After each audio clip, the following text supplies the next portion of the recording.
तरह ही नाल नाल स्नैप ਜਦੋਂ ਕਵਾਂਗਾ ਸਨੈਪਸ਼ਾਟ ਜਦ ਜਿੱਦਾਂ ਸਲਾਈਡ ਖਤਮ ਹੋਏ ਸਨੈਪਸ਼ਾਟ ਲੈ ਲਈ ਓਕੇ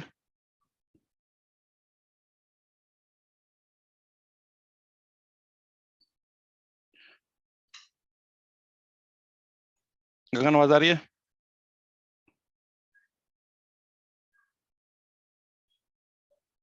हाँ जी सर क्लियर है ओके ठीक है चलो यार कल देख लिया था हमने हार्डवेयर ओवरव्यू आज 5 मिनट का बस सॉफ्टवेयर ओवरव्यू है और सॉफ्टवेयर ओवरव्यू के बाद में फिर हम करते हैं आपका सीधा practical log in to EMC और ईएमसी करके आज हम प्रैक्टिकल करते हैं स्टार्ट आज मैक्सिमम प्रैक्टिकल कवर हो जाएगा आपका जो भी आपका रजिस्ट्रेशन है या असाइनमेंट है वो सारी चीजें कवर हो जाएंगी आज चलो कल किया था हमने सारा हार्डवेयर ओवरव्यू आज देख लेते हैं सॉफ्टवेयर ओवरव्यू की सॉफ्टवेयर ओवरव्यू वैसे कल हमने देख लिया था कि फ्लेयर ऑपरेटिंग सिस्टम आपका ईएमसी का है और देखिए अब क्या है अगर जब भी सैन का एनवायरनमेंट बनता है तो दो तीन चीजें बड़ी इंपॉर्टेंट होती हैं ये है आपका स्टोरेज जिसको लन असाइन करेंगे इस सर्वर को बोलते हैं होस्ट और जिस लैपटॉप से आप स्टोरेज को एक्सेस करोगे इस लैपटॉप को या डेस्कटॉप को हम बोलते हैं मैनेजमेंट स्टेशन ठीक है तो नाम देख के बड़ा सा घबरा मत जाना कि मैनेजमेंट स्टेशन क्या है वो लैपटॉप वो डेस्कटॉप जिसके थ्रू आप स्टोरेज को एक्सेस करोगे उसे हम बोलते हैं मैनेजमेंट स्टेशन और होस्ट बोलते हैं आपको जिसके ऊपर में आप लन असाइन करोगे और ये हो गया आपका स्टोरेज तो आप देखोगे तीन इंपॉर्टेंट प्लेसेस हैं यहाँ पे भी कुछ सॉफ्टवेयर होंगे यहाँ पे भी कुछ सॉफ्टवेयर होंगे और यहाँ पे भी कुछ सॉफ्टवेयर होंगे तो अगर मैं सारी अपने पूरे इस एनवायरनमेंट का एक्सेप्ट स्विच को अलग कर दो अपने पूरे एनवायरनमेंट का अगर मैं सॉफ्टवेयर को बाइफर्केट करना चाहूं मतलब अगर मैं लेवल डिफाइन करूं तो कुछ सॉफ्टवेयर होंगे मेरे स्टोरेज के ऊपर में कुछ सॉफ्टवेयर होंगे मेरे होस्ट के ऊपर में और कुछ सॉफ्टवेयर होंगे मेरे मैनेजमेंट स्टेशन के इसीलिए सॉफ्टवेयर ओवरव्यू को तीन कैटेगरी में डिवाइड करते हैं ब्रॉडली तीन कैटेगरी में मेरी आ जाएंगी पहला सॉफ्टवेयर होगा कौन सा स्टोरेज बेस स्टोरेज के ऊपर में जो सॉफ्टवेयर होंगे वो होंगे स्टोरेज बेस सॉफ्टवेयर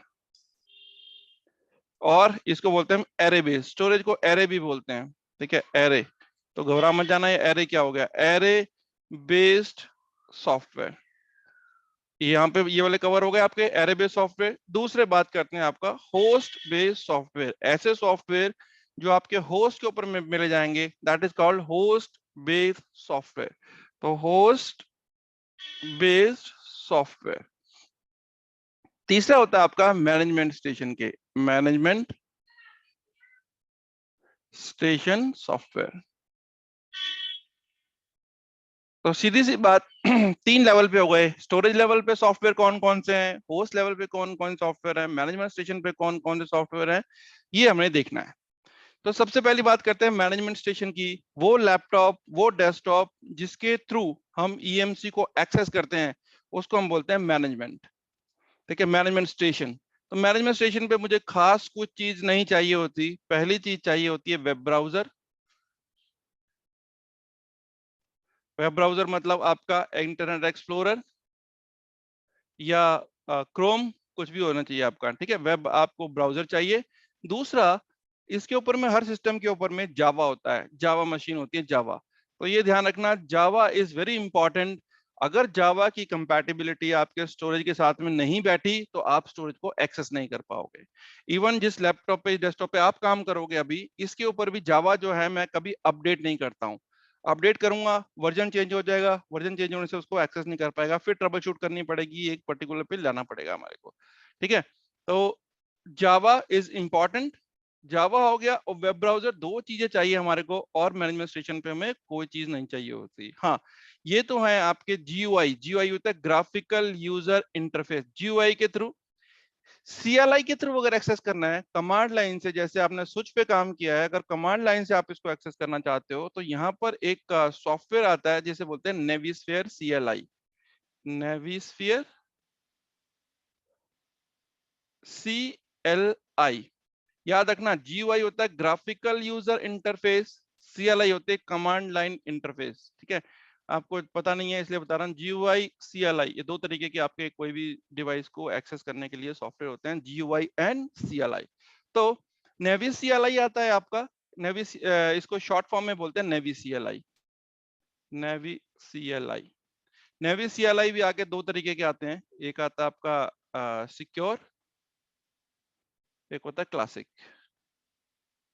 ठीक है, ये वर्जन ही अलग अलग से, कोई इसमें फालतू टेंशन की जरूरत नहीं है। सो दो तरीके से EMC को हम एक्सेस कर सकते हैं। एक तरीका होता है आपका GUI, मतलब ग्राफिकल वेब के थ्रू। दूसरा होता है CLI थ्रू कमांड प्रॉम्प्ट। ठीक है, तो दो तरीके से आप इसको एक्सेस कर सकते हो EMC को। So these are the software which are available और usable on management station. Again, management station क्या होता है आपका? वो लैपटॉप, वो डेस्कटॉप, वो सर्वर जिसके थ्रू आप EMC को मैनेज कर रहे हो, एक्सेस कर रहे हो, उसे बोलते हैं आप मैनेजमेंट स्टेशन। दूसरा, होस्ट। होस्ट मतलब वो कंप्यूटर और वो सर्वर जिसको आप लन असाइन करोगे वाया स्टोरेज से, ऐसे स्टोरेज को, ऐसे सर्वर को हम बोलते हैं होस्ट। ठीक है, होस्ट के ऊपर मुझे कुछ नहीं चाहिए होता, आपका HBA कार्ड पड़ा हुआ है तो HBA कार्ड ड्राइवर चाहिए होंगे उसके, वो अपने आप से इंस्टॉल हो जाते हैं, कोई खास जरूरत नहीं होती, बट रिक्वायरमेंट के हिसाब से मेरा HBA कार्ड के ड्राइवर चाहिए होते हैं। HBA इज अ होस्ट बस अडेप्टर। ठीक है, उसके बाद यहाँ पर आपको कुछ ऑप्शनल सॉफ्टवेयर भी हैं। वो ऑप्शनल सॉफ्टवेयर हैं, वो ऑप्शनल सॉफ्टवेयर वो होते हैं जो जरूरत नहीं है उनकी। हाँ, अगर एडिशनल फंक्शन चाहिए, आपको एडिशनल फंक्शनैलिटी चाहिए, तब आपको इसके वो करने पड़ सकते हैं, तो आप इनको यूज कर सकते हो। तो क्या क्या चीज है यहाँ पे? तो वन, पहला होता है आपका A, that is power path. हम करेंगे सारे, ठीक है, but these are optional software है, पावर पाथ। दूसरा B, हमारे पास होता है आपका Navisphere host agent. Navisphere host agent. ठीक है, तो ये दो चीजें होती हैं आपकी इंपॉर्टेंट है, तो वो ऑप्शनल, एस्टेरिक मतलब बोल रहा हूं आपका ऑप्शनल। ठीक है तो वो ऑप्शनल सॉफ्टवेयर्स, बट कभी रिक्वायरमेंट हो तो हम इसको यूज करेंगे। ठीक है, तो ये अभी हम सब प्रैक्टिकल करके सब कुछ देखेंगे। तो अभी के लिए ये देख लीजिए, मोस्टली हमें चाहिए होता है बस HBA कार्ड ड्राइवर्स। वो HBA कार्ड आपका फंक्शनल होना चाहिए और हमें कोई खास जरूरत नहीं है। HBA कार्ड हो गया, उसके बाद अगर ऑप्शनल में बोलेंगे, we have a power path और नेविस्फीयर होस्ट एजेंट।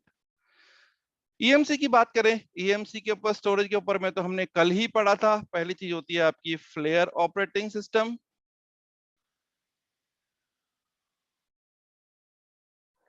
अब फ्लेयर ऑपरेटिंग सिस्टम को आप डायरेक्टली एक्सेस नहीं कर सकते, इसलिए इसके ऊपर में एक मैनेजमेंट सर्वर होता है। इसके ऊपर में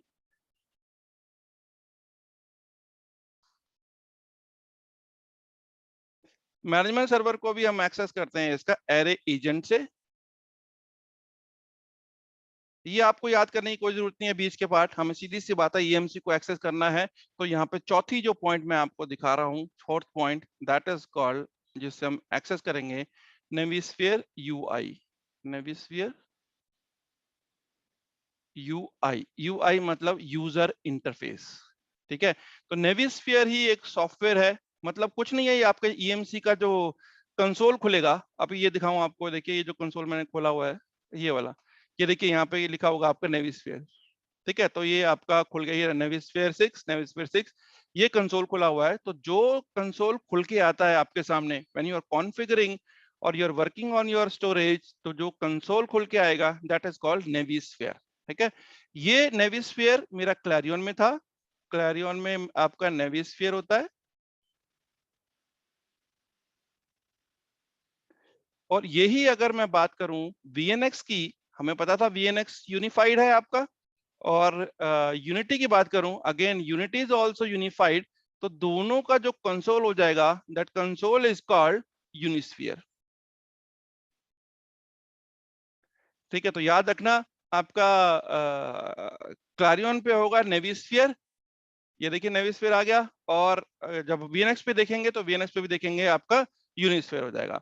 तो नेविस्फीयर एंड यूनिस्फीयर, बस जहां जहां पे डिफरेंसेस होंगे मैं आपको बता दूंगा क्लैरियन उसका, अदरवाइज सारे के सारे आपके डिवाइसेस सेम रहेंगी चीजें सारी। तो क्लैरियन पे रहेगा नेविस्फीयर, और यूएनएक्स और यूनिटी पे रहता है यूनिस्फीयर। क्यों रहता है यूनिस्फीयर? क्योंकि ये आपका यूनिफाइड बॉक्स है। ठीक है, तो ये आपके सॉफ्टवेयर ओवरव्यू है। इसका स्नैपशॉट ले लो।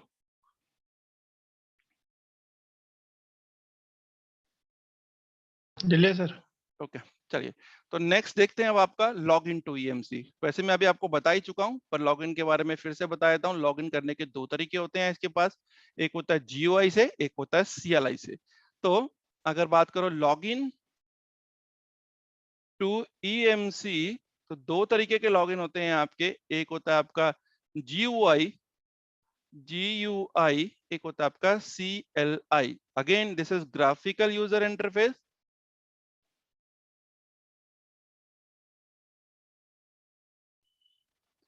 इसे बोलते हैं command line interface. Command line interface, CLI. One is GUI, another is CLI. GUI के अंदर में आपको कुछ नहीं सीखा, बड़ा सिंपल स्टेप लिख के दे रहा हूं। Open your web browser, open web browser and type. देखिए हर ईएमसी का आपका आईपी एड्रेस होगा। अब यहाँ पे जिस आईपी को आप जो ईएमसी को एक्सेस करोगे जो प्रैक्टिकल के लिए, उसका आईपी है 192.168.1.177 है। This is for SPA. ऐसे ही आपका 192.168.1.178, दिस इज फॉर एसपीबी। आप किसी से भी एक्सेस कर लीजिए ईएमसी को, कंसोल एक ही खुलेगा। अगर मैं आपको यहाँ पे दिखाऊं, मैंने दोनों से खोल रखा है, तो ये देखिए वन इज वाया 177, ये देखिए 177 से खोल रखा है, 78 से खोलूंगा सेम कंसोल खुलेगा। राइट, तो दोनों से आप खोल लीजिए, कंसोल एक ही खुलेगा। तो किसी के थ्रू आप खोल सकते हो। तो टाइप कीजिए इसके अंदर में, क्या करोगे टाइप, http//ip डाल लीजिए बस 192.168.1.177। एंटर करोगे आपको दिख जाएगा, तो कंसोल खुल जाएगा। ऐसे एक के सामने आपके आ जाएगा कंसोल के अंदर में, यहाँ पे आ जाएगा आपका यूजर नेम एंड पासवर्ड।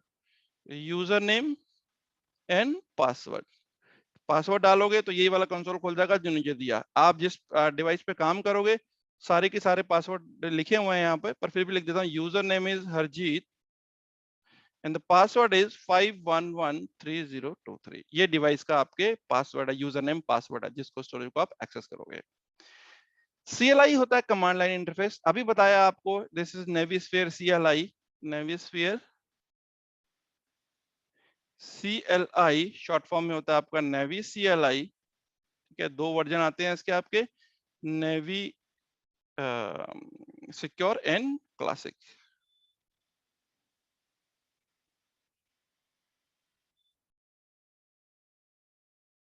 ठीक है, तो ये आपके लॉग इन टू ईएमसी है। यहां तक हमने जो करना था, सॉफ्टवेयर ओवरव्यू भी देख लिया, हार्डवेयर ओवरव्यू देख लिया। Now we need to log in to EMC. ठीक है, तो आज प्रैक्टिकल स्टार्ट होगा आपका ईएमसी का। मैक्सिमम प्रैक्टिकल हम ट्राई करेंगे कि आज निकाल दें। पोस्ट रजिस्ट्रेशन का, लर्न असाइनमेंट का आज हम निकाल देंगे। ठीक है, तो लीसी की कितना होता है, इसका स्नैपशॉट ले लो।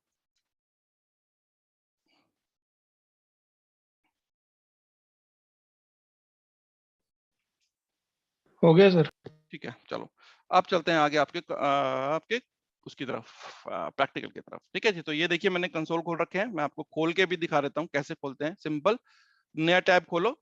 नए टैब के अंदर में आईपी टाइप करो 192.160, पहले ही आया हुआ देखिए 177 वाला। इसको क्लिक करोगे, ये कई बार इसका सर्टिफिकेट नहीं होता, तो वो आपको नॉट सिक्योर दे देता है। कोई जरूरत नहीं है, वो टेंशन लेने की जरूरत नहीं है। उसको क्लिक करोगे, रिकमेंडेड पे जाओगे।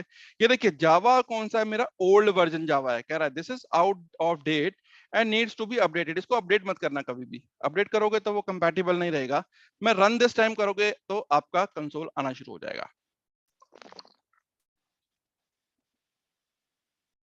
ये देखो हमने जावा की बात की थी, वो जावा लोड हो रहा है। जावा लोड होने के बाद में ईएमसी का कंसोल भी इसके ऊपर में लोड हो जाएगा, दैट इज नेविस्फीयर। जब उस पर करेंगे तो यूनिस्फीयर होगा। तो जैसे ही आप इसको खोलोगे, खुलने दीजिए इसको।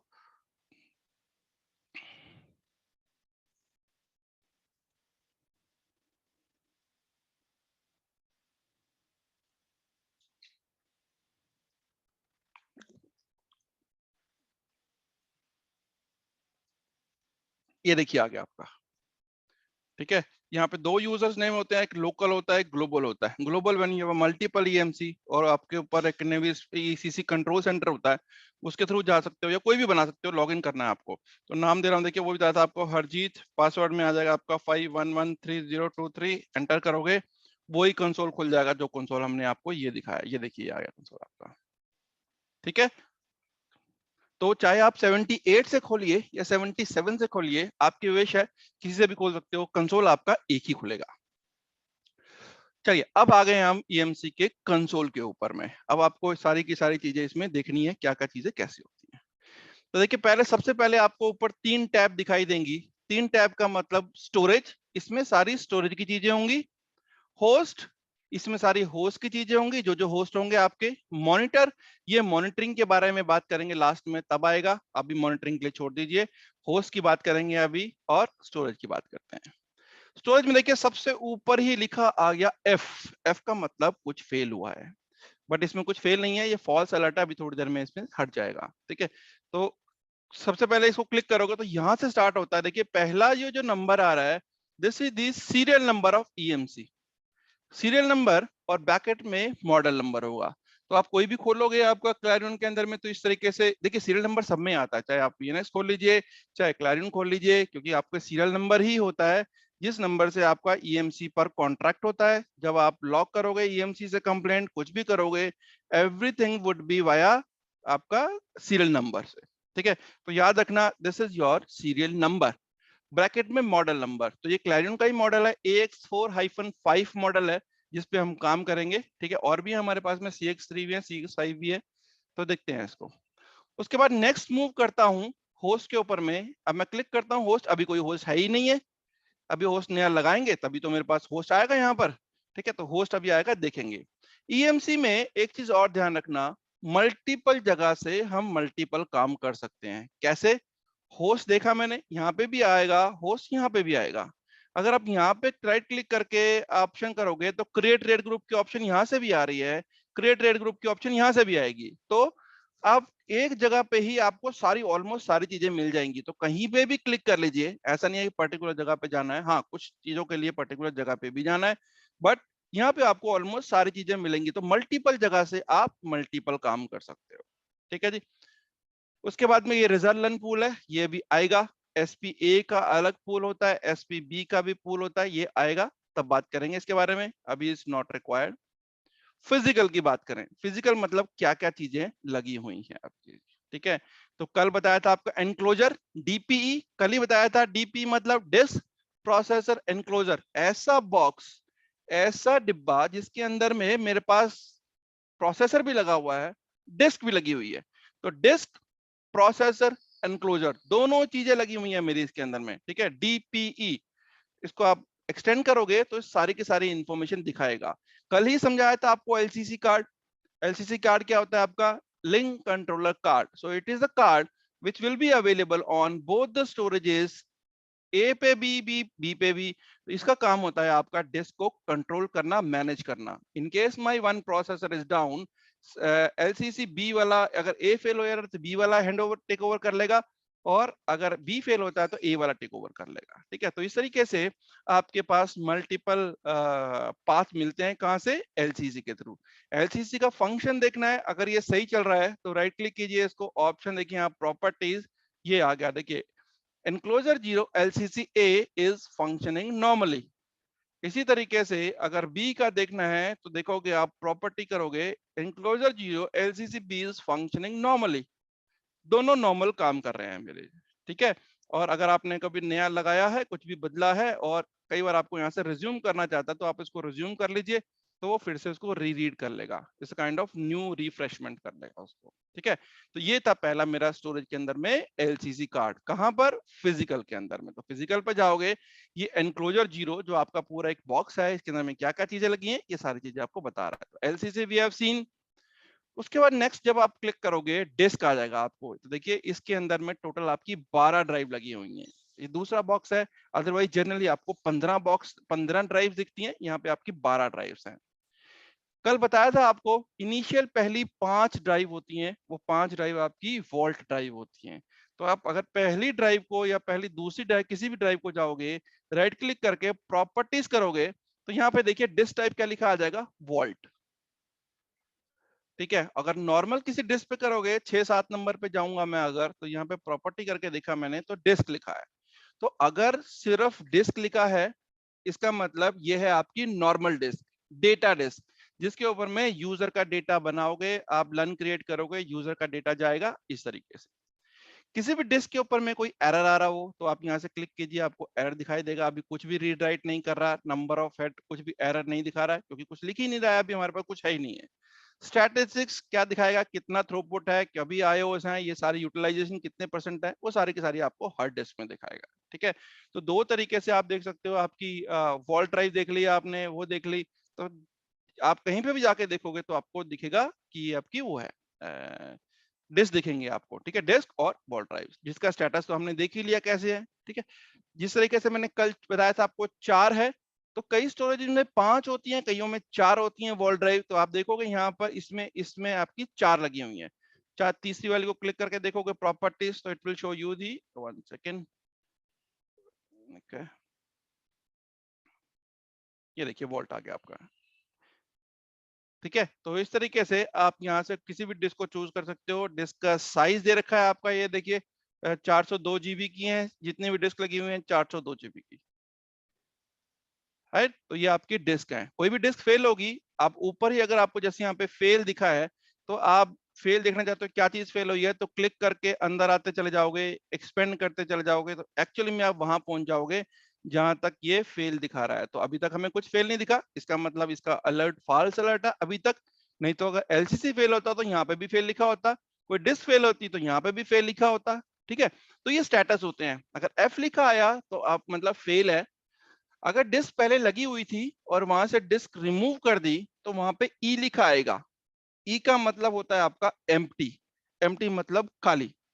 ठीक है, तो ये स्टेटस लिख लेना अपने पास में। ई मतलब एम्प्टी, फेल मतलब एफ मतलब फेल्ड, एफ ऐसा लिखा होगा, ई ब्लू कलर से लिखा होता है। यहां से मैं डिस्क निकाल के दिखा दूंगा आपको, तो ई लिखा आता है। ई का मतलब एम्प्टी, एम्प्टी मतलब यहाँ पे अभी डिस्क थी, अब डिस्क रिमूव कर दी, that is the reason it is showing as empty. Next move करते हैं आपका पावर सप्लाईज। तो दो पावर सप्लाई लगी हैं, देखिए पावर सप्लाई 1, पावर सप्लाई 2। मैं आपको एक पावर सप्लाई निकाल के दिखा दूंगा, यहाँ पे एफ लिखा आ जाएगा। अगर चेक करना है स्टेटस पावर सप्लाई का कि काम कर रही है कि नहीं करनी, तो यहाँ से राइट क्लिक कीजिए और प्रॉपर्टी पे जाओगे तो देखिए power supply 1 is functioning normally, right. इसी तरीके से आप पावर सप्लाई बी पे जाओगे, यहाँ से करके देखोगे properties function normally.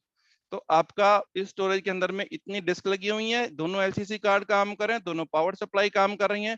Then we have a storage processor. तो हमें पता है दो प्रोसेसर लगे होते हैं, storage processor A, storage processor B. तो आप इसको ओपन करोगे तो इसका पोर्ट दिखाएगा। कौन सा वाला पोर्ट? कल ही हमने देखा था फाइबर के दो पोर्ट होते हैं जिसे हम बोलते हैं फ्रंट एंड पोर्ट्स। दो होते हैं रिडंडेंसी के लिए, तो उस पोर्ट को दिखा रहा है दोनों को, और पोर्ट के बारे में डिटेल दिखा रहा है। किसी पोर्ट की अगर आपको स्पीड चेंज करनी है किसी वजह से, तो यहाँ से राइट क्लिक कीजिए, प्रॉपर्टी पे जाओगे, then you can change the speed also. ठीक है, अगर कभी कंपैटिबल नहीं हो रहा या किसी स्विच से कंपैटिबल नहीं हो रहा, तो यहाँ से आप इसकी स्पीड को चेंज कर सकते हो। अभी 4 जीबी आ रहा है, अगर आपको लग रहा है कि 1 जीबी पे सेट होगा तो आप सेट कर सकते हो। ऑटो पे रखोगे तो इट विल ऑटो नेगोशिएट, अपने आप से नेगोशिएट कर लेगा इसको। ठीक है, कैंसिल करते हैं इसको। तो दिस इज एसपीए, यहाँ से देखोगे एसपीबी के पोर्ट दिखाएगा, तो इसके भी पोर्ट दिखा रहा है, इसके भी पोर्ट दिखा रहा है। तो these are front end fibre port, these are both front end fiber port for B, these are front end fiber port for A। तो इस तरीके से आपका पूरा हार्डवेयर का डिटेल हो गई। स्टैंड बाय पावर सप्लाई, अब देखिए यहाँ पे लिखा आ रहा है E, मैंने अभी आपको बताया था E का मतलब होता है एम्प्टी। यहाँ पर पहले आपका स्टैंड बाय पावर सप्लाई लगी हुई थी, अब नहीं लगी हुई, दैट इज द रीजन ये दिखा रहा है आपका E। अब कैसे पता स्टोरेज को कि पावर सप्लाई लगी हुई है कि नहीं लगी हुई? उसे तो करंट से मतलब है, उसे तो पावर से मतलब है। पावर तो डायरेक्ट भी आ जाती है और पावर एसपीएस के थ्रू भी आती है, उसे कैसे पता? तो कल याद होगा आपको मैंने बताया था एक सिग्नल केबल जाती है पावर एसपीएस से, तो जब लाइट चली जाती है तो उसी केबल से बताता है। तो यहाँ से ये इसको वो सिग्नल केबल नहीं दिख रही, दैट इज द रीजन इसने ई लिख दिया। तो अगर आपकी एसपीएस लगी भी हुई है और वो केबल फॉल्टी है, या आपकी केबल निकल गई किसी वजह से, तब भी एम्प्टी दिखाएगा। क्यों? क्योंकि वो ये सेंस ही केबल से करता है कि पावर सप्लाई मेरी डायरेक्ट आ रही है और एसपीएस के थ्रू आ रही है। वो सिग्नल केबल से सेंस करेगा और सिग्नल केबल के थ्रू ही पता चलेगा कि पावर सप्लाई मेरे पास एसपीएस लगी हुई है कि नहीं लगी हुई है। तो ये सारे पोर्ट हैं आपके हार्डवेयर के बारे में, जो स्टोरेज के ऊपर में पूरा हार्डवेयर लगा हुआ है। तो इस तरीके से आप पूरा का पूरा ब्राउज कर लेते हो। नीचे आपको एसपीए दिखा रहा है और एसपीबी दिखा रहा है। अभी जब हम लर्न असाइन करेंगे, देखिए अब क्या होता है आपका, जब भी हम लर्न असाइन करेंगे तो एसपीए और एसपीबी, स्टार्टिंग में मैंने आपको बताया था कि दोनों प्रोसेसर किसी किसी स्टोरेज में तो एक्टिव एक्टिव की तरह काम करते हैं, किसी किसी में एक्टिव पैसिव की तरह काम करते हैं। एक्टिव पैसिव में अगर एक्टिव बात करूं, अगर प्रोसेसर ए एक्टिव है तो जितने भी लर्न बनाओगे वो सारे के सारे को हैंडल करेगा कौन? एसपीए। तो अगर एसपीए फेल हो जाता है उस केस में, तो एसपीवी विल टेक ओवर, सारा का सारा आपका एसपीबी पे चला जाएगा। हाँ, अगर ये एक्टिव एक्टिव होता दोनों, तो आधे लन आपके एसपीए पे जाएंगे, आधे लन एसपीबी पे जाएंगे। उस केस में भी अगर एसपीए फेल हो जाता है, जिन आधे लन्स को वो पहले सर्विस दे रहा था, जिसको सर्व कर रहा था, वो सारे के सारे मूव करके बी पे चले जाएंगे। तो ये एक्टिव एक्टिव और एक्टिव पैसिव का फंडा है, हर स्टोरेज के अंदर में अलग होता है। हाउएवर आजकल जितने भी आ रहे हैं आपके स्टोरेजेस, सारे के सारे आपके एक्टिव एक्टिव ही आते हैं। ठीक है, क्लैरियन है, क्लैरियन आपका एक्टिव पैसिव होता है। अगर बात करोगे वीएनएक्स की तो एक्टिव एक्टिव होता है, यूनिटी की बात करोगे एक्टिव एक्टिव होते हैं। ठीक है, तो अभी जितने लन बनाते चले जाएंगे वो सब यहाँ पे दिखेंगे। अभी देखिए यहाँ पे कोई भी लन नहीं है, ये प्राइवेट लन क्या होता है अभी हम आगे जाके बात करेंगे। ठीक है, तो यहां तक आपका पूरा स्टोरेज का हार्डवेयर पूरा का पूरा कवर होता है। Any question Gagan? Full form logical unit number, पहली क्लास को रेफर करोगे तो LN is logical unit numbers. Sir उसमें सैन पे क्रिएट कर सकते हैं ना, सैन जो अलग से लगाएंगे हम उस पे लन क्रिएट होते हैं ना सर? इसी पे ये सैन ही है। अगर आप पहली क्लास को रेफर करोगे, पूरी पहली क्लास दोबारा पढ़ लेना, आपको समझ में आ जाएगा। ये सैन ही है, इस पे लन ही क्रिएट करेंगे अभी हम, लन क्रिएट करके असाइन करेंगे, सब कुछ करेंगे अभी। ठीक है, तो लन इज लॉजिकल यूनिट नंबर अभी आ रहा है नेक्स्ट टॉपिक इसमें से। ठीक है जी, चलिए। तो अगर आप पहली क्लास को रेफर करोगे, आई एम नॉट श्योर अगर आप पढ़ के आए हो नहीं पहली क्लास से, मुझे लग नहीं रहा, जिस हिसाब से आप क्वेश्चन कर रहे हो तो पहली क्लास आपने अभी तक पढ़ी नहीं है। क्या हो गया पहली क्लास के अंदर, मैंने आपको पहले ही बताया था कि किसी भी स्टोरेज के अंदर में सबसे पहला काम क्या होता है। मैं फिर से एक बार थोड़ा सा क्विकली बता देता हूँ, तो ये सिनेरियो पता चल जाएगा आपको आज का। ये है आपका स्टोरेज। ठीक है, स्टोरेज के अंदर में आपकी मल्टीपल हार्ड ड्राइव्स लगी होती हैं, और मैंने ये बताया था आपको, यहाँ पे मेरे दो प्रोसेसर लगे होते हैं, एसपीए एसपीबी, एसपीए एसपीबी, ये सब हमने पढ़ लिया अभी। इसी तरीके से यहाँ पे मेरी पावर सप्लाई लगी होंगी, that is power supply 1, power supply 2।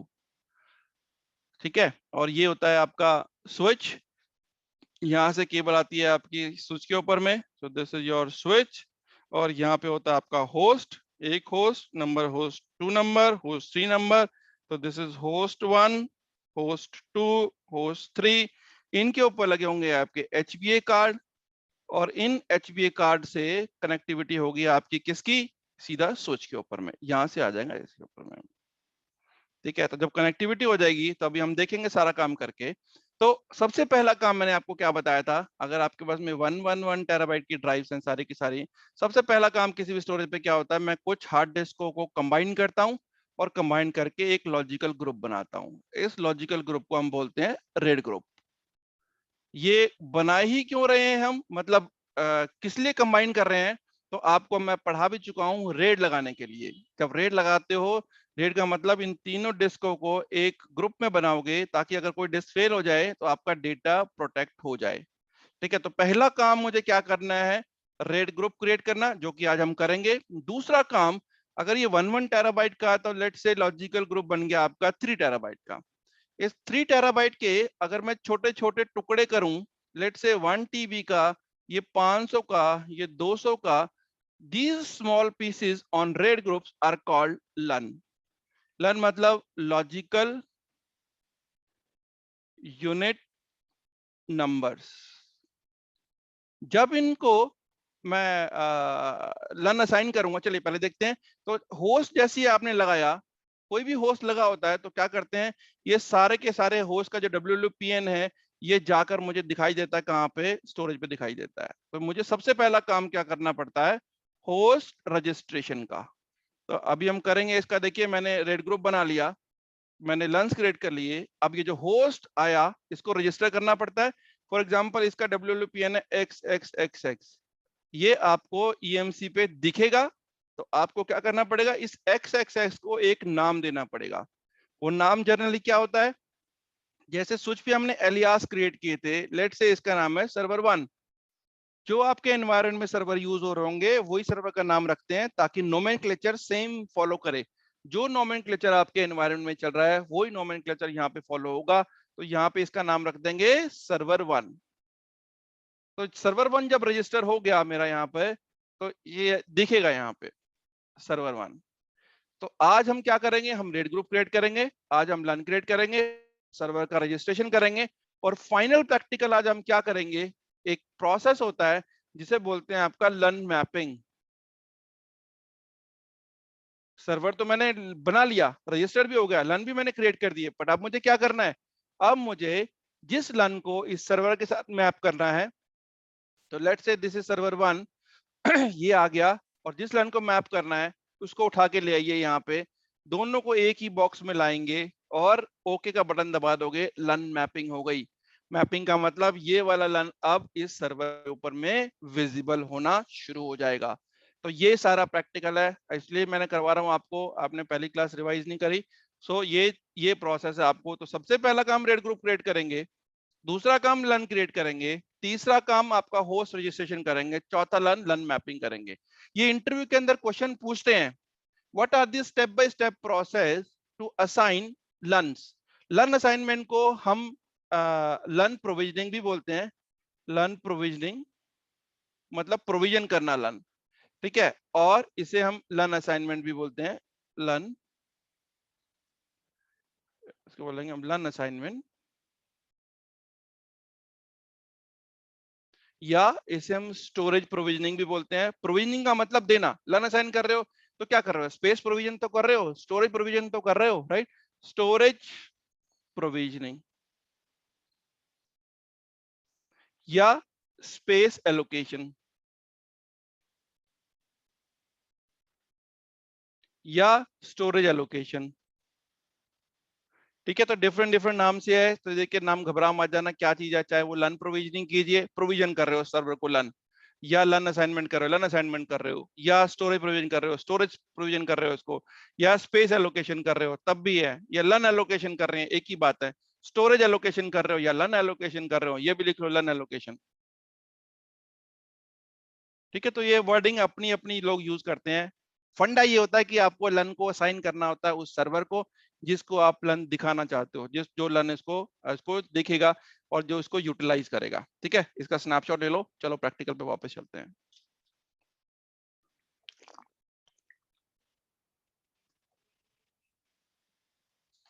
ठीक है, चलिए अब वापस आते हैं। वापस आके हम देखेंगे सबसे पहला काम क्या था हमारा, मैंने वही बताया आपको। सबसे पहला काम करना है रेड ग्रुप क्रिएट करना, स्टेप नंबर 1, क्योंकि प्रोविजनिंग में पूछते हैं आपसे what is the step by step, what are the different steps to allocate LUN, और लन एलोकेट करने के लिए डिफरेंट स्टेप कौन कौन से होते हैं। तो सबसे पहला काम होगा रेड ग्रुप क्रिएट करना, ठीक है। तो रेड ग्रुप पे आप आओगे, चाहे आप कहीं पे भी राइट क्लिक कर लीजिए, क्रिएट रेड ग्रुप की ऑप्शन आ रही है, चाहे रेड ग्रुप पे क्लिक करके यहाँ से देख लीजिए क्रिएट रेड ग्रुप की आएगी। तो इस तरीके से आपका एक मेन्यू खुल जाएगा। हमें इस मेन्यू का एक एक पॉइंट को ध्यान से देखना है, क्योंकि यही आगे फ्यूचर में जाके आपको काम आएंगे सारे के सारे। सबसे पहली चीज, red group ID. Red group ID एक यूनिक नंबर होता है, जितने रेड ग्रुप बनाओगे तो सबकी एक यूनिक आईडी होती है। एक आईडी अगर आपने बना दी, फॉर एग्जांपल रेड 0 बना दिया, तो इस ड्रॉप डाउन से ये 0 यहां से गायब हो जाएगा, मिलेगा ही नहीं है आपको, ठीक है। और एक स्टोरेज पे कितने रेड ग्रुप बना सकते हैं, ये स्टोरेज के मॉडल के ऊपर डिपेंड करता है, मॉडल स्पेसिफिक है। तो देखिए इस स्टोरेज पे कितने बन पाएंगे, इसमें 240 बन पाएंगे, तो ये स्टोरेज सपोर्ट करता 240, किसी में 512 भी हो सकते हैं, किसी में कुछ भी हो सकते हैं। ये याद करने की जरूरत नहीं है क्योंकि it is a purely model specific numbers. But ये चीज ध्यान रखना कि red group ID is unique ID. एक स्टोरेज के ऊपर में जितने भी रेड ग्रुप बनेंगे सारे के सारे डिफरेंट आईडी से बनेंगे, एक आईडी के दो नहीं बन सकते। ठीक है, बनेंगे ही नहीं क्योंकि अवेलेबिलिटी में वो नंबर ही गायब हो जाएगा वहां से। अभी आपको दिखाता हूं उसको। डिस्क टाइप आपकी सैस लगी हुई है, बता रहा है आपको नंबर ऑफ डिस्क। देखिए अब ये पूछ रहा है कि इस ग्रुप में कितने नंबर डालना चाहते हो, तो मैं कर रहा हूं 3। तो देखिए कितना इंटेलिजेंट है, ये बता रहा है आपको कि अगर 4 डिस्क सिलेक्ट करोगे, ये हमने रेड में अच्छे से पढ़ा है कि कौन सी रेड के लिए मिनिमम कितनी डिस्क चाहिए होती हैं। तो यहाँ पे देखिए 4, अगर मैं डिस्क 4 नंबर डिस्क सिलेक्ट करूंगा तो ये सपोर्ट करता है आपका रेड 5 भी बना सकते हो, ठीक है, रेड 6 भी बना सकते हो, रेड 10 भी बना सकते हो। ठीक है, ये आपको पूरा बता रहा है। हाँ, अगर 3 सिलेक्ट करोगे तो रेड 6 कभी नहीं बनेगा, रेड 10 भी नहीं बनेगा। तो सिर्फ आपको ये बता रहा है कि आप ऐसे से करोगे तो क्या क्या चीजें बनेंगी आपकी। ठीक है, और जो रेड हमने पढ़ी थी वो रेड हमने स्टैंडर्ड पढ़ी थी, तो ये मत सोचना यहाँ पे रेड 2 भी दिखाएगा, रेड 3 भी दिखाएगा, रेड 4 भी दिखाएगा, नहीं। हर स्टोरेज के ऊपर में कुछ रेड्स अवेलेबल होती हैं, कुछ पे नहीं होती। फॉर एग्जांपल नेटऐप पे बात करूं तो रेड 5 और रेड डीपी 2 ही होती हैं आपकी। यहाँ पे देखोगे आपको बहुत सारी और भी दिखेंगी, और आगे जाओगे तो फिर आपको मैक्सिमम जो रेड जगह पे दिखेंगी आपको, रेड 0 दिखेगी, रेड 1 दिखेगी, 10 दिखेगी, 01 और 65। ये 6 रेड जो हमने डिस्कस की थी कि इंपॉर्टेंट रेड है, वो ही रेड आपको मोस्टली दिखती हैं। बट अगेन ये वेंडर के ऊपर डिपेंड करता है कौन कौन सी रेड वो दे रहा है कि नहीं दे रहा। हमने तो एज ए स्टैंडर्ड सारी रेड पढ़ ली। उसके बाद आप यहाँ से देखिए रेड टाइप। अब यहाँ पे एक ही, क्योंकि 3 पे सिर्फ 5 ही सपोर्ट कर रहा था। अगर मैं ये वाला सिलेक्ट करता 4 वाला तो आपको सारी ऑप्शन दिखाता कि कौन सी लगानी है, 6 लगानी है, 10 लगानी है, 5 लगानी है, कौन सी लगानी है। बट जब 5 में सिर्फ 3 डिस्क एक ही टाइप सपोर्ट कर रहा है तो ड्रॉप डाउन में कुछ आएगा ही नहीं, सिर्फ 5 ही आएगा। ठीक है, चलिए तो ये स्टेप्स हो गए सारे के सारे। इसके बाद एक ऑप्शन होती है ऑटोमेटिकली डिस्ट्रॉय आफ्टर लास्ट लन इज अनबाउंड। बड़ा इंपॉर्टेंट पॉइंट है ये। It is use for automated housekeeping के लिए काम आता है। क्या काम है आपको बताता हूं। देखिए जब भी आप रेड बनाते हो तो वो जो 3 डिस्क आपने अभी ली है, आपने रेड बना दी, वो तो 3 डिस्क रिजर्व रहेंगी इस रेड के लिए, क्योंकि जो डिस्क एक रेड में यूज हो गई वो किसी और रेड में यूज नहीं होंगी। फॉर एग्जाम्पल लेट से 3 डिस्क ली मैंने और एक रेड ग्रुप बना दिया, इसके ऊपर में मैंने 4 लन क्रिएट कर दिए। अब अगर मैं इस रेड को डिलीट करना चाहूंगा, डिलीट नहीं होगा। क्यों? क्योंकि वो बोल रहा है भाई इसके ऊपर में लन क्रिएटेड होंगे तो आप इसको डिलीट नहीं कर सकते, पहले लन उड़ाने पड़ेंगे फिर रेड ग्रुप डिलीट होगा। तो disk number 1, disk number 2, disk number 3, ये 3 डिस्क हैं आपकी, ये सिर्फ इस रेड ग्रुप के लिए, रेड ग्रुप 1 इसके लिए डेडिकेटेड रहेंगी। आप इसको कहीं और यूज नहीं कर सकते। हाँ, अगर ये रेड उड़ जाए तो ये तीनों डिस्क फ्री हो जाएंगी, फ्री हो जाएंगी तो मैं कहीं और यूज कर सकता हूँ। ठीक है, तो सोचिए कि मेरे पास एक प्रोजेक्ट आया था और इस प्रोजेक्ट के अंदर में मेरे पास 4 लन मैंने असाइन करे। धीरे धीरे करके प्रोजेक्ट के बंदे जाते चले गए, मैंने लन डिलीट कर दिया, सारे लन डिलीट कर दिए और ये भी डिलीट कर दिया। बट इवन दो आपने डिलीट कर दिए सारे लन, ये रेड ग्रुप डिलीट नहीं होगा जब तक आप इसको खुद डिस्ट्रॉय नहीं करोगे। इसको डिलीट करने को बोलते हैं डिस्ट्रॉय करना। ठीक है, तो अगर इसके ऊपर में लन डिलीट भी कर दिए, खाली पड़ा है, तब भी डिस्ट्रॉय नहीं होगा जब तक आप इसको मैन्युअली नहीं डिलीट करोगे। बट अगर आपने वो सिलेक्शन कर दिया, वो जो मैंने अभी आपको दिखाया था automatically destroy, automatically destroyed when last लन is unbound। ठीक है, लन क्रिएट करने को बोलते हैं, लन क्रिएट करना है अगर, लन क्रिएट को बोलते हैं लन बाइंडिंग, लन डिलीट करने को बोलते हैं अनबाइंडिंग।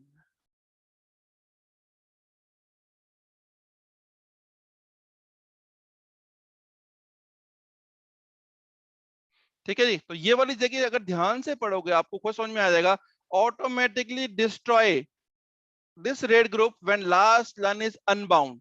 क्या होगा इसमें, अब आपको मैन्युअली डिलीट करने की जरूरत नहीं पड़ेगी, अपने आप से स्टोरेज देखेगा कि भाई इस पे कोई लन पड़ा ही नहीं है, तो चलिए लन को मैं इस रेड ग्रुप को उड़ा दूं और ये डिस्क मेरी फ्री कर दूं। क्योंकि जब तक ये रेड ग्रुप बना रहेगा ये डिस्क तो फ्री नहीं होंगी।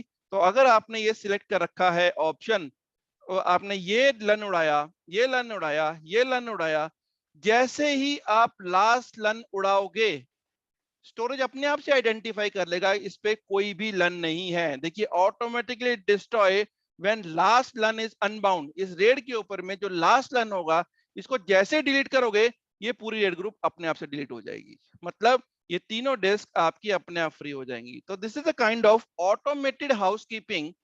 आप इसको अगर सिलेक्ट करके रखते हो तो जैसे ही आप सारे लन डिलीट करोगे, अगेन अगर कुछ पड़ा ही नहीं है उसके ऊपर में तो रेड ग्रुप बना के रखने की जरूरत क्या है, जब जरूरत होगी फिर बना लेंगे हम। ठीक है, तो इस तरीके से अगर आप इसको सिलेक्ट करते हो तो ये आपका ऑटोमेटिकली डिस्ट्रॉय कर देता है। मैं अभी करके दिखाऊंगा आपको। ठीक है, स्नैपशॉट ले लो उसका।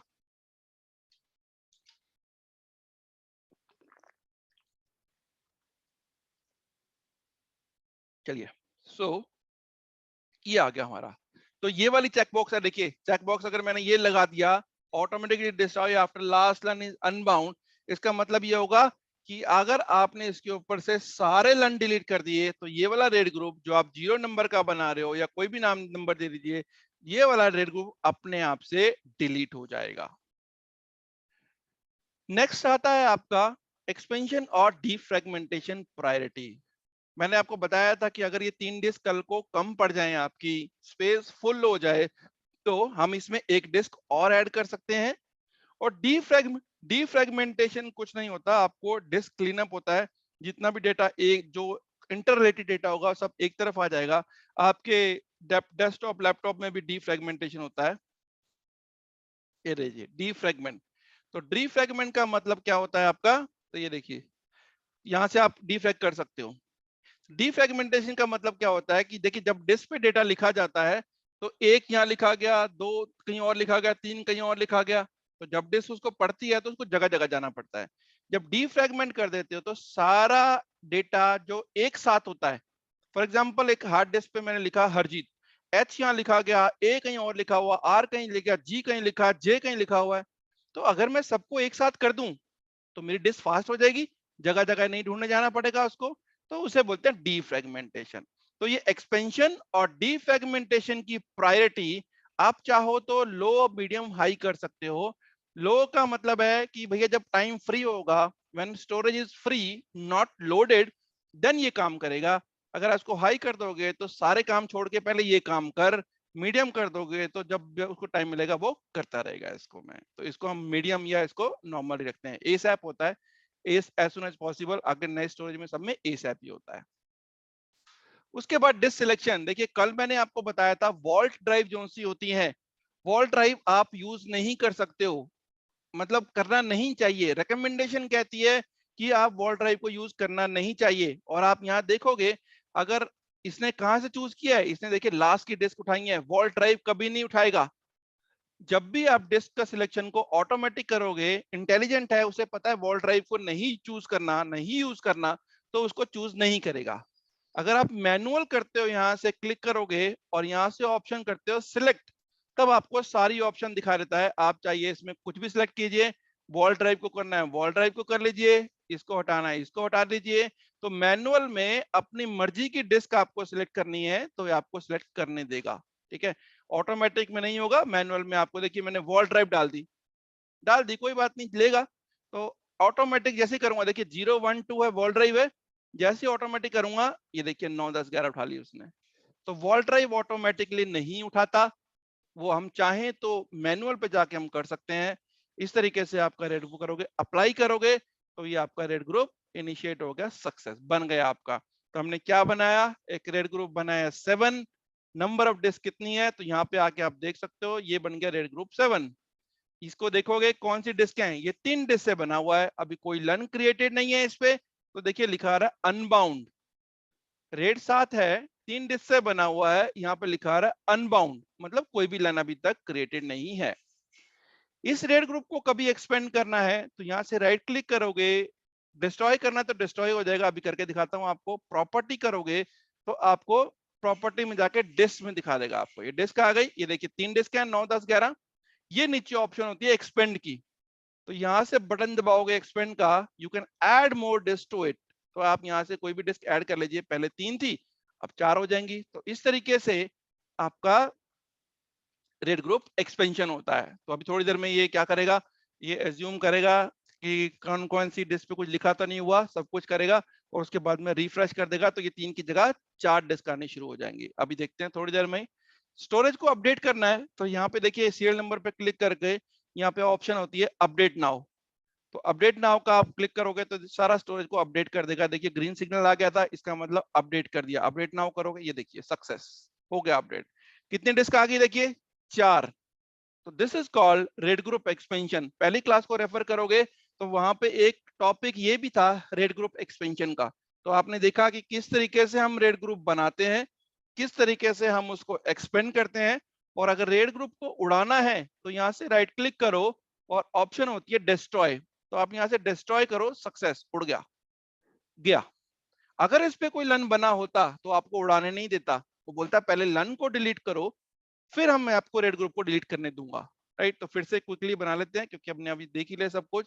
तो नंबर ऑफ डिस्क में 3 ले रहा हूँ, रेड ग्रुप आईडी कुछ भी ले लीजिए और रेड 5 लगा दिया, ऑटोमेटिक वाला सिलेक्ट कर लिया, अप्लाई कर दिया, तो ये वही रेड ग्रुप बन गया जो हमने पहले बनाया था। ठीक है, ये बन गया आपका।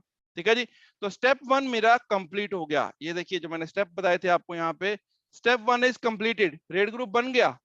अब स्टेप 2 क्या था, लन क्रिएट करने का। तो पहले लन क्रिएट कर लेते हैं, फिर उसके बाद में जाके हम फाइनली देखेंगे कि मैप कैसे करना है। ठीक है, सो इसी रेड ग्रुप पे जाओगे, राइट क्लिक करोगे तो ऑप्शन है देखिए बाइंड लन। मैंने अभी आपको बताया था लन क्रिएशन इज कॉल्ड लन बाइंडिंग और लन डिलीशन इज कॉल्ड अनबाइंडिंग। तो अभी बाइंड करना है, कोई है नहीं, तो बाइंड करने का बटन दबाऊंगा तो एक और मेन्यू खुल जाएगा ये वाला। तो जिस तरीके से मैंने सारे मेन्यू हमने रेड ग्रुप के देखे थे, हमें इसके भी सीखने हैं क्या क्या चीजें हैं।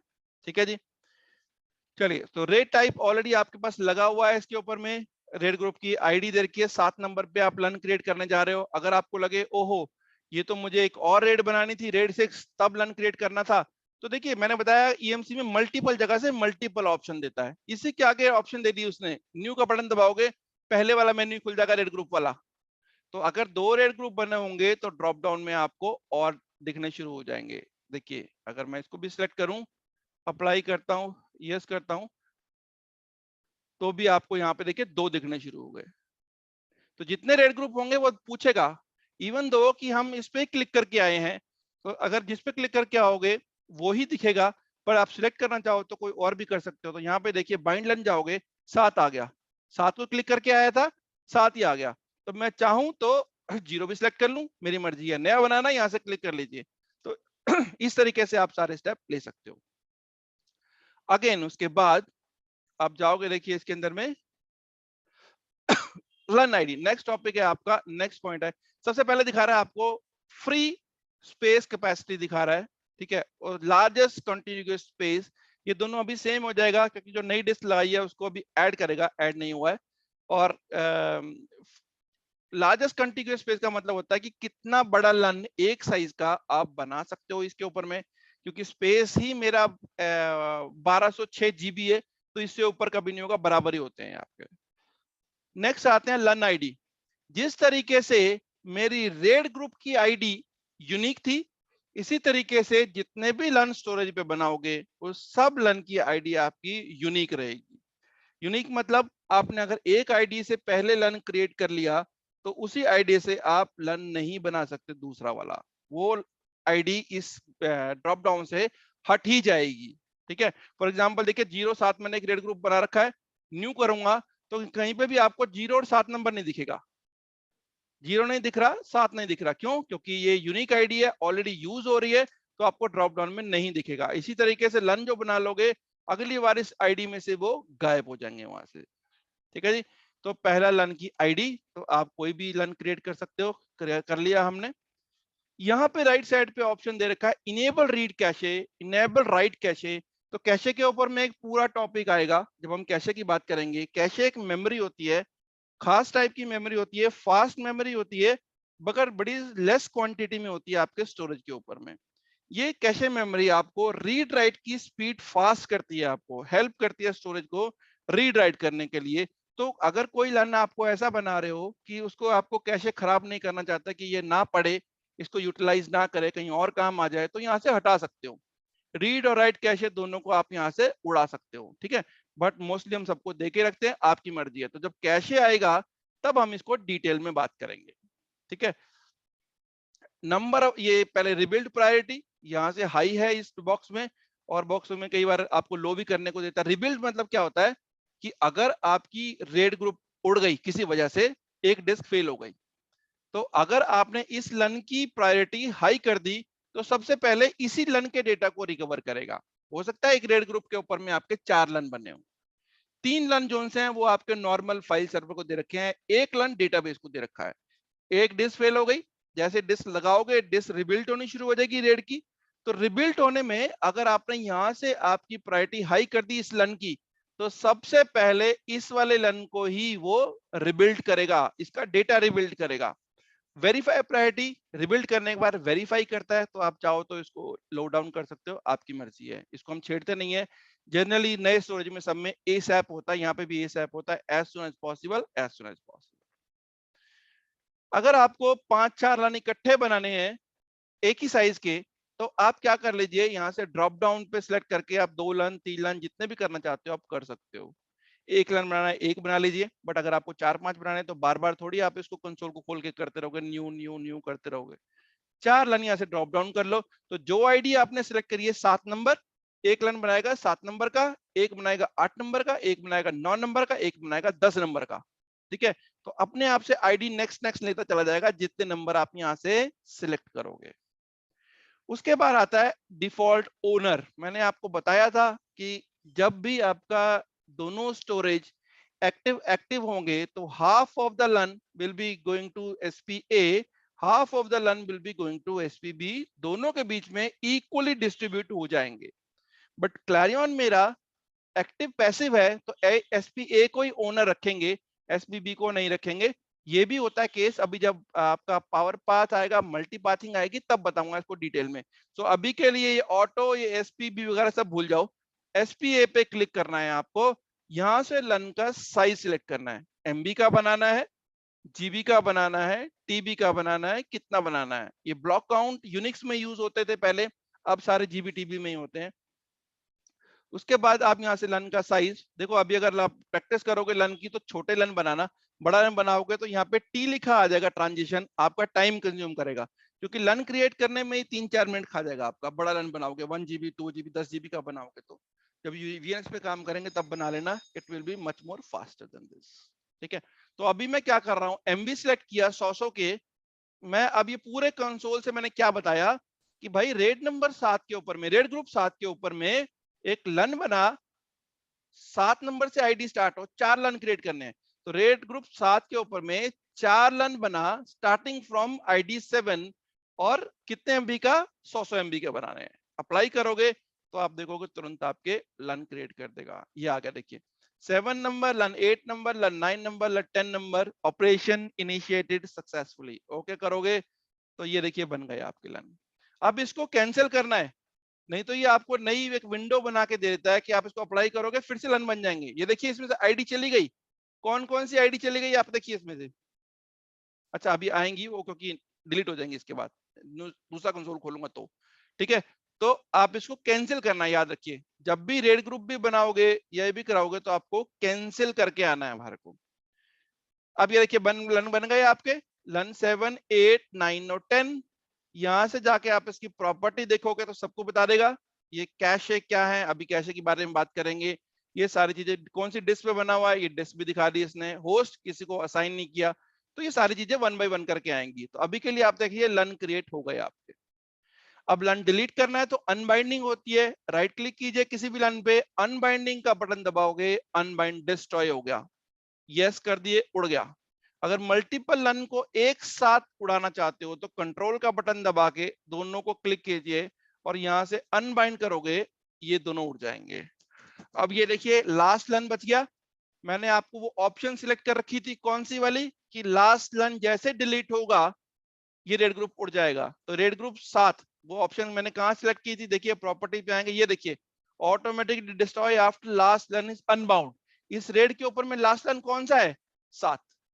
इस 7 को डिलीट करूंगा, अनबाइंड करूंगा, अनबाइंड करते ही ये रेड ग्रुप 7 भी अपना पूरा उड़ जाएगा। देखिए ये गया, लन भी गया और रेड ग्रुप भी गया। क्यों? क्योंकि मैंने वो ऑटोमेटिकली हाउसकीपिंग की मैंने ऑप्शन सिलेक्ट कर रखी थी। ठीक है जी, तो ये हो गया आपका RAID group creation, LUN creation. अब लास्ट पॉइंट बचता है आपका लन एलोकेशन का, स्टोरेज एलोकेशन का, which is the major practical of this. तो गगन पहले प्रैक्टिस करना चाहते हो इसकी या उसको खत्म करना चाहते हो? Let me know. Sir complete ही कर दो सर, इसको ना मैपिंग भी करा दो। ठीक है, चलिए। सो अब आपके पास में एक और बड़ी इंपॉर्टेंट चीज जो कि आपसे इंटरव्यू में पूछी जाती है, और वो करते हैं, मैं आपको लिख देता हूं इसके ऊपर में।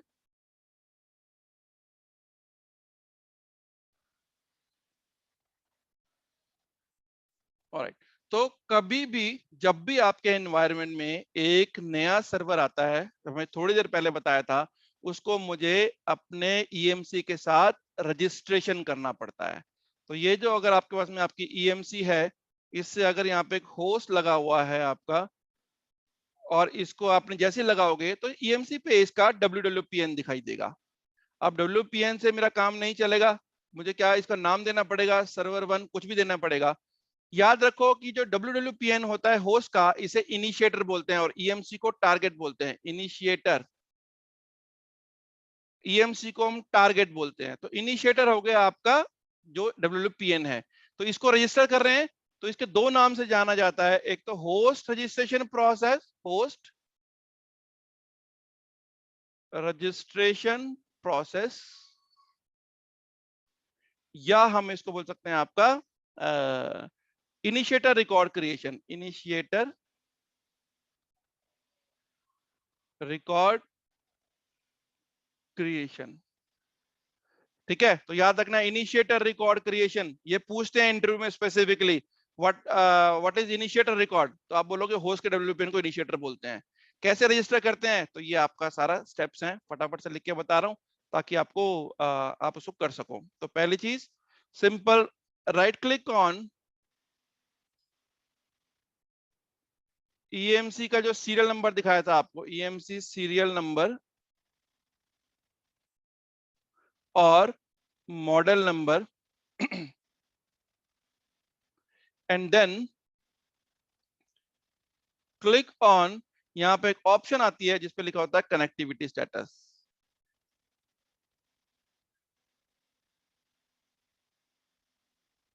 जैसे कनेक्टिविटी स्टेटस को करोगे, it will open up a menu, एक मेन्यू खुल जाएगा, इट विल ओपन अप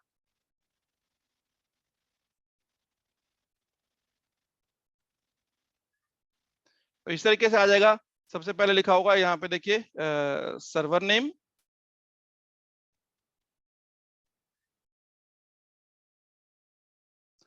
दूसरा आ जाएगा लॉग्ड इन,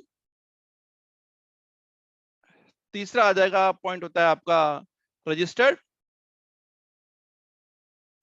चौथा होता है आपका WWPN।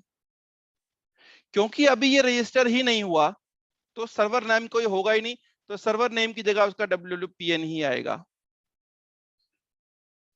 और यहाँ पे भी उसको वही दिखेगा आपको, क्योंकि रजिस्टर नहीं हुआ। जब रजिस्टर होगा तो सर्वर नेम की जगह सर्वर का नाम आ जाएगा। ठीक है, सर्वर का नाम अगर ABC है तो यहाँ पे नाम आ जाएगा। लॉग्ड इन दिखाएगा आपको यस, ये बड़ा इंपॉर्टेंट पॉइंट है लॉग्ड इन वाला। ठीक है, लॉग्ड इन यस का मतलब होता है कि अगर ट्रबल शूटिंग करोगे, कल को आपने लन एलोकेट किया और एकदम से दिखना बंद हो गया या कोई भी इशू हो गया, तो आप जाके ईएमसी पे फिर से देखोगे, तो लॉग्ड इन का मतलब ये होता है, तो आपका HB कार्ड भी बिल्कुल ठीक है, केबल भी बिल्कुल ठीक है, जोनिंग भी बिल्कुल ठीक है, तभी ये आपका सर्वर ईएमसी तक पहुंच पा रहा है। मतलब ईएमसी सर्वर यहां तक पहुंच गया, इसका मतलब रास्ते के सारी चीजें बिल्कुल ठीक है। तो ट्रबल शूटिंग में अगर आपको यहाँ पे नो लिखा आ गया, तो इसका मतलब कोई आपके या तो HB कार्ड में प्रॉब्लम हो गई, या जोनिंग में कोई प्रॉब्लम हो गई, या तार में प्रॉब्लम हो गई। तो लॉग्ड इन यस जहां पे भी लिखा आएगा, आपको एक श्योरिटी हो जाती है कि भैया सब कुछ ये ठीक है। That is the reason it is able to reach your EMC. अभी रजिस्टर यहाँ पे लिखा आ जाएगा नो, क्योंकि अभी तक रजिस्टर नहीं हुआ। इसके नीचे ऑप्शन लिखा आता है रजिस्टर। तो तीसरा स्टेप होगा आपको click on register, click on register, and provide required details and then apply. जब आपने रिक्वायर्ड डिटेल दे दी, अप्लाई का बटन कर दिया, तो क्या हो जाएगा, सर्वर नेम की जगह कुछ आ जाएगा नाम जो आपने चूज किया होगा। लॉग्ड इन में तो यस था ही पहले, वो भी यस रहेगा, रजिस्टर में भी यस हो जाएगा, और WWPN तो WPN ही आएगा आपका। ठीक है, तो क्या होगा, सर्वर नेम जो भी दोगे, आपको ABC दिया, लॉग्ड इन में भी यस आ जाएगा, रजिस्टर्ड में भी यस आ जाएगा। देखिए पहले नो था, अब यस हो गया, ये लॉग्ड इन पहले भी यस था, यस हो गया, सर्वर नेम की जगह सर्वर का नाम आ गया, और WWPN की जगह WWPN ही आएगा। तो इस तरीके से आपका सर्वर का रजिस्ट्रेशन पूरा हुआ। Now this server is ready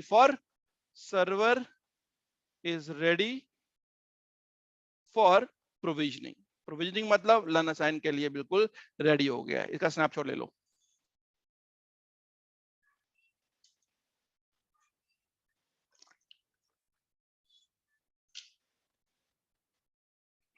ठीक है जी, चलिए अब चलते हैं वापस उसकी तरफ। पहले सर्वर को रजिस्टर करते हैं, फिर हम कुछ और काम करेंगे। तो मैंने क्या किया, मैंने आपके सर्वर के साथ में एक स्टोरेज एक सर्वर लगा दिया स्टोरेज के साथ में। ठीक है जी, तो यहाँ पे देखिए राइट क्लिक करूंगा, जो स्टेप बाय स्टेप मैंने अभी आपको लिखवाया, राइट क्लिक कीजिए, यहाँ पे ऑप्शन होती है कनेक्टिविटी स्टेटस, क्लिक करोगे ये मेन्यू खुल गया जो मैंने आपको भी बताया था। देखिए सर्वर नेम की जगह कोई नाम नहीं आ रहा, रजिस्टर लिखा हुआ है नो, लॉग्ड इन लिखा हुआ है यस, कहां से कनेक्टेड है, SP1 पे कनेक्टेड है, SP1 पे कनेक्टेड है, और उसका WPN ये है।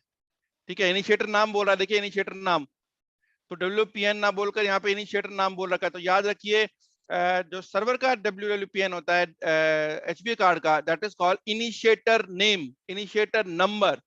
उसके बाद क्या करना था, क्लिक करना है कहाँ पे, रजिस्टर पे। तो मैंने रजिस्टर पे क्लिक किया। अब ये थोड़ी सी आपको देनी पड़ेगी, ये फेल ओवर मोड अभी नहीं करेंगे, अभी समझ में नहीं आएगा, बाद में करेंगे।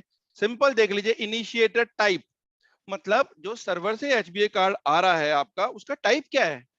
बड़े सारे सर्वर्स ऐसे आते हैं जिनके अंदर फेलोवर आगे जाके आएगा, फेलोवर के अपने खुद के सॉफ्टवेयर होते हैं जिसे EMC मैनेज नहीं करता।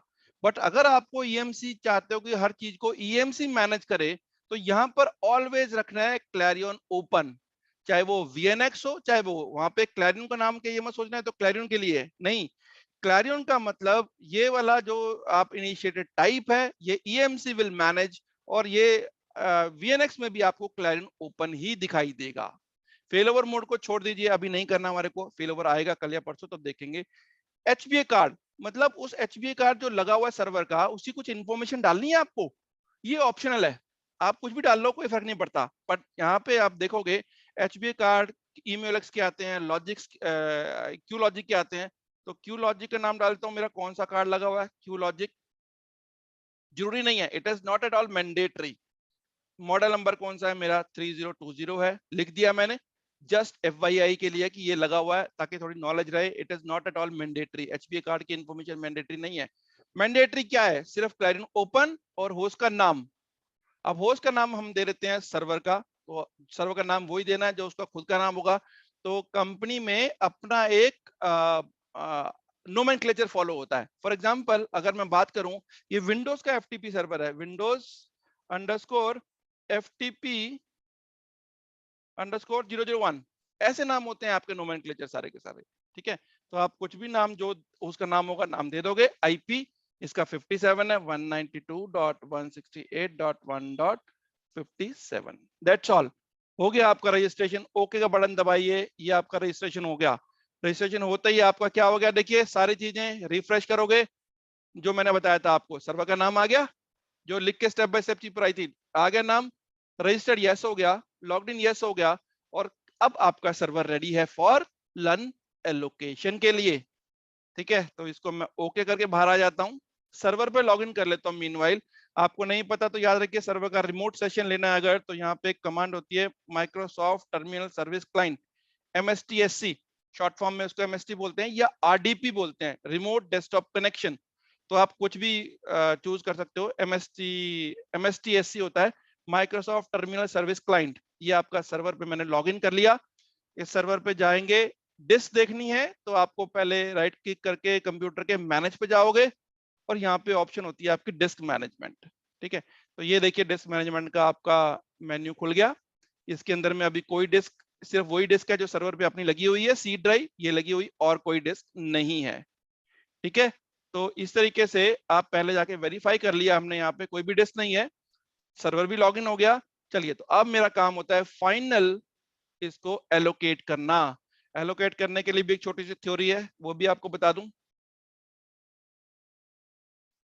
तो आज आपका बड़ा मेजर प्रैक्टिकल्स हो गए हैं ये, उसके बाद छोटे छोटे प्रैक्टिकल्स हैं, इनको जरा ढंग से कर लेना अच्छे तरीके से। तो अब बात करते हैं आपको लन मैपिंग की। तो एक सॉफ्टवेयर होता है आपका सर्वर के ऊपर में जिसे बोलते हैं एक्सेस लॉजिक्स। ये भी पूछते हैं इंटरव्यू में, this is interview question, what is Access Logix. So it is storage based software, storage के ऊपर में होता है, storage based software used for LUN mapping और लन मास्किंग। क्या होता है, अगर आप किसी को लन असाइन कर देते हो तो दूसरों से, जैसे वो रेड ग्रुप की आईडी देखा था वो छुप जाती है, ऐसे ये लन भी फ्री लन में नहीं दिखाई देंगे, इसे हम मास्किंग बोलते हैं। ये डिटेल में आपको लन मैपिंग लन मास्किंग बताऊंगा, बट सिंपली देख लीजिए, लन एलोकेशन के लिए सॉफ्टवेयर होता है जिसे बोलते हैं एक्सेस लॉजिक्स। तो Access Logix is storage based software use for LUN mapping. अब लन मैपिंग का जो सॉफ्टवेयर एक्सेस लॉजिक की फॉर्म में सीधा नहीं दिखेगा, यहाँ पे दिखेगा आपको स्टोरेज ग्रुप लिखा होगा, स्टोरेज ग्रुप। जब आप स्टोरेज ग्रुप बनाओगे, बस सिंपल एक टेम्पलेट है, आपको टेम्पलेट खुल जाएगा, आप कोई भी नाम से बना लीजिए, और जितने भी लन आपने बनाए होंगे वो सब आपको दिखेंगे यहाँ पे। जो पहली इस अगर इस क्लास को बोलूं तो मैंने आपको बताया था, देखिए थर्ड स्टेप हो गया हमारा, पहला स्टेप ये बन गया ग्रुप, फिर लन क्रिएट दूसरा बन हो गया हमारा, तीसरा होस्ट रजिस्ट्रेशन हो गया, चौथा प्रोविजनिंग कर रहा हूं। मैंने क्या कहा था, जिस सर्वर को असाइन करना है वो यहाँ पे ले आओ, जिस लन को असाइन करना है वो वहां पे ले आओ। ये सारे की सारी, ये बक्सा is nothing but your Access Logix. तो ये देखिए यहाँ पे जितने लन क्रिएट किए आपको दिखेंगे सारे के सारे, और जितने सर्वर आपने रजिस्टर किए, सर्वर 1 सर्वर 2 ये भी दिखेंगे, और जिस लन को जिस सर्वर के से मैप कराना है उसको इसमें ले आइए ग्रुप के अंदर में, ओके का बटन दबाइए और आपका लन असाइन हो गया। तो दिस इज कॉल्ड लन असाइनमेंट। जो बड़े बड़े हमने बातें करी, लन प्रोविजनिंग, लन असाइनमेंट, ब्ला ब्ला, सारी चीजें आपकी यही हैं। इसका स्नैपशॉट ले लो। फाइनली मैं आपको लन एलोकेट करके दिखा रहा हूं। डन। ओके, चलिए तो वापस चलते हैं आप उस पे ही, यहाँ पे थे हम। ऑलराइट, अब देखिए चलो लन द्वारा क्रिएट कर लेते हैं, हम डिलीट कर दिए थे हमने, लन डिलीट कर दोबारा कर रहा हूँ, बाइंड लन फटाफट से बना रहा हूँ, और लन आईडी में ले लीजिए 0 या कोई भी लन आईडी ले लीजिए, और एमबी का ले लेते हैं हम, 200 एमबी का बना लेते हैं, अप्लाई। ये सारी चीज हम कर चुके हैं इसलिए फास्ट कर रहा हूँ मैं आपको। ठीक है, एक लन क्रिएट हो गया आपका, यहाँ पे ये देखिए ये आ गया लन आपका, लन भी रेडी हो गया। अब होस्ट में क्लिक करके देखोगे तो आपका होस्ट भी आ जाएगा, ये देखिए विंडोज एफटीपी सर्वर जो हमने अभी बनाया है, अभी यहाँ पे भी आ जाएगा, होस्ट में आ नहीं रहा है अभी, अपडेट करेंगे तो आ जाएगा थोड़ी देर में इसमें। ठीक है, तो होस्ट भी रेडी है, ये भी रेडी है। तो अब हमें कहाँ पे जाना है, स्टोरेज ग्रुप के ऊपर में। तो just right click on storage group, create storage group का ऑप्शन, मैंने बताया था छोटा सा टेम्पलेट बनेगा, नाम जो भी रख लीजिए इसका। ठीक है, आपको भी एबीसी नाम रख लीजिए, आपकी मर्जी है, नाम से कोई फर्क नहीं पड़ता। अप्लाई करोगे, यस करोगे, बन गया आपका स्टोरेज ग्रुप। यहाँ पे देखिए ये आ गया एबीसी। अभी नई विंडो खोल के दे दी, याद रखना इसको अप्लाई करते रहोगे तो बनाता रहेगा बार बार। ये मत सोचना बना नहीं है इसलिए विंडो आ गई दोबारा से। विंडो को कैंसिल करना है, हो गया कैंसिल। आप देखिए लास्ट एंड फाइनल स्टेप, यहाँ पे देखिए होस्ट में कुछ नहीं दिखा रहा, लन में कुछ नहीं दिखा रहा, किसी में कुछ नहीं दिखा रहा। चाहूं तो मैं यहाँ से राइट क्लिक करके कनेक्ट होस्ट कर सकता हूँ, चाहूं तो यहाँ से राइट क्लिक करके लन क्रिएट कर सकता हूँ, बट मुझे करने का बड़ा सिंपल तरीका करना है। तो यहाँ पे जाऊंगा, क्लिक ऑन प्रॉपर्टीज, तो ये आपका स्टोरेज ग्रुप बना है, प्रॉपर्टीज एबीसी नाम है इसका। लन पे क्लिक करेंगे तो जितने भी लन होंगे आपके सब दिखाएगा।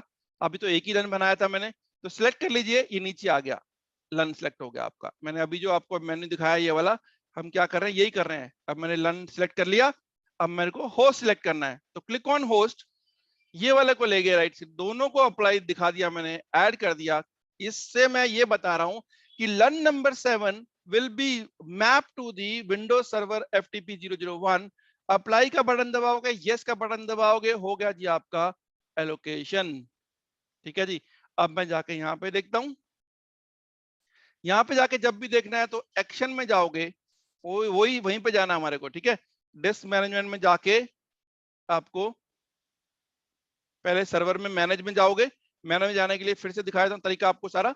माई कंप्यूटर पे जाओगे, राइट क्लिक करोगे, ऑप्शन होती है मैनेज, मैनेज पे क्लिक करोगे, ओपन हो गया। Now this is disc management. तो ये देखिए अभी तक डिस्क नहीं आई है, बट ये चेक करने का तरीका होता है, ऐसे नहीं आएगी सीधी। आप डिस्क को रीस्कैन करोगे, एक्शन रीस्कैन डिस्क, तो रीस्कैन डिस्क करोगे तो ये आपका यहाँ पे लन विजिबल हो जाएगा आपका।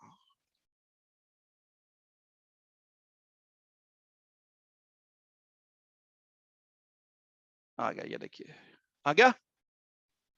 अब ये बाकी सारा काम विंडोज टीम का होता है, पर मैं आपको सारा काम करके दिखा रहा हूं, आपने नहीं करना होता। This is task of Windows team. तो सबसे पहले किसी भी डिस्क को क्या करते हैं, इनिशियलाइज करते हैं। तो यहां से राइट क्लिक किया, इनिशियलाइज किया, ओके हो गया। अब मैं इस डिस्क को फॉर्मेट करूंगा और कोई ड्राइव लेटर दूंगा। तो मैंने यहां से नेक्स्ट करा, देखिए बोल रहा है बैक, ये ड्राइव है आपकी, कौन सी ड्राइव बनाना चाहते हो। मैं बोल रहा हूँ STUV, कोई भी बना लीजिए ड्राइव। नेक्स्ट करोगे, ये सारा विंडोज का काम, आपका काम नहीं है। फॉर्मेट करेगा तो आपकी एक ड्राइव बन जाएगी। याद रखिए, जब तक यहाँ से फॉर्मेट होके ड्राइव लेटर नहीं मिलता, जब तक माई कंप्यूटर में आपको कुछ नहीं दिखेगा। तो ये आ गई आपकी disk S drive, which is acting as a local drive to server.